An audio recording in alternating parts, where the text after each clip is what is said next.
তারা এই নেটওয়ার্ক বোঝা খুবই কঠিন, খুবই কঠিন, এটা বোঝা খুবই কঠিন। তিনি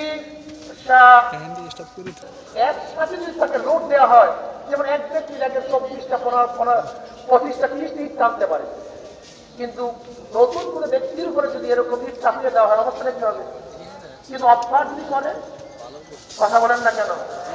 এই অনেকেই মনে করেন যে অনেকের মধ্যে হালাত হয়, আমার মধ্যে কেন হালাত হয় না, সাহাবাদের মধ্যে কেন হালাত হয় না, নবী আলাইহিস সালাম হালাত হয় না। আসলে সবাই ভুল করতেছেন। হালাত হয় না এটা কে বলছে আপনাকে? আসলে খবরই নেই। ওহী হইছে, ওহী বন্ধ হয়ে গেছে। নবী আলাইহিস কি করছেন? বারবার পারে বলছেন, বারবার নিজেকে হালাত করার চেষ্টা করছেন। যখন হালাত করবেন, জিবরিল কি বলছেন? খবরদার, আপনি সত্য নবী, আপনি সত্য নবী। এটা বুখারীর মধ্যে রওয়ায়াত আছে। হালাত পয়দা হয়নি। নবী আলাইহিস সালাম যখন দুনিয়া থেকে বিদায় হয়ে গেছেন, নবী আলাইহিস সালাম দুনিয়া থেকে বিদায় হয়ে গেছেন, ওমর রাদিয়াল্লাহু হালাত কি ছিল? ওমরের মতো বুঝদার লোক, নবী আলাইহিস সালাম ফরমান বুখারীর মধ্যে রওয়ায়াত আছে, ওমর বলেও ঠিক বুঝেও ঠিক। ওমর বলেও ঠিক, নবী আলাইহিস সালাম দুনিয়ার বিদায়, এটা বুঝেন নাকি? মনে রাখি বুখারীর মধ্যে রওয়ায়াত আছে, ওমর বুঝেও ঠিক বলেও ঠিক। নবী আলাইহিস সালাম দুনিয়াতে বিদায় হয়ে গেছেন, নাঙ্গা তলোয়ার নিয়ে ঢুকতেছে। যদি কোনো জায়গায় কেউ কথা বলে, তোমরা কি বলো, নবী কি মৃত্যুবরণ করতে বলো নাকি? যদি নবী মৃত্যুবরণ করতে এই কথা বলো, তাহলে তাকে কতল করে ফেলবো।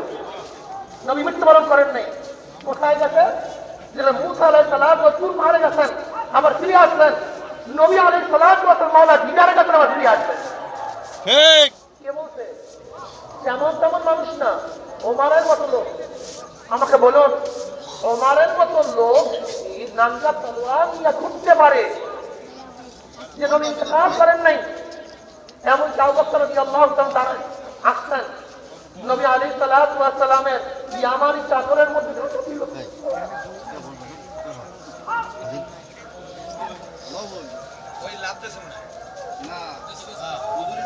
নবী আলাইহিস সালাতু ওয়াস সালামের চেহারা মুবারক থেকে চাদর উঠে গেলেন,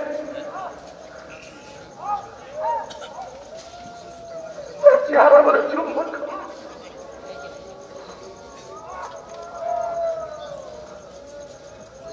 আবু বকর রাদিয়াল্লাহু আনহু ওমরকে ডাকছে, ওমর তাকে সাড়া দেয় না। এবার ওমর রাদিয়াল্লাহু তাআলা যাকে সাড়া না দেওয়ার পরে আবু বকর রাদিয়াল্লাহু আসছেন।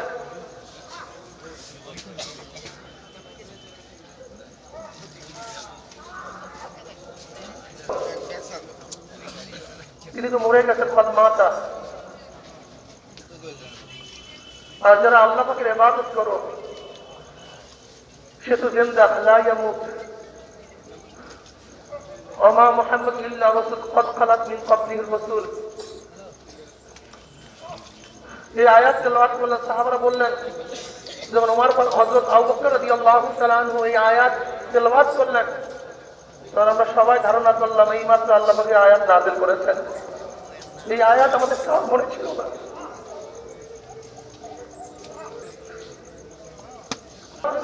আমাদের কার মনে ছিল না যে আয়াত নাযিল?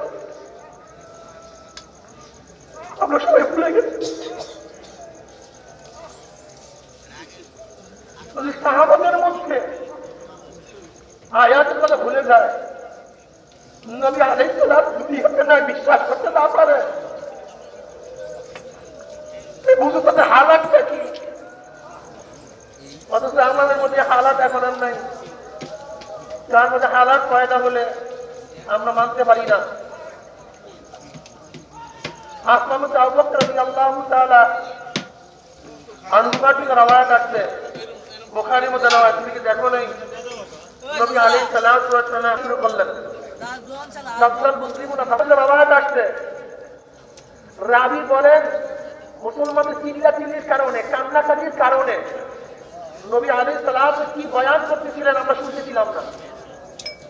সাহাবাদের মধ্যে কি চিল্লাচিল্লি হয় নাই, কান্নাকাটি হয় নাই?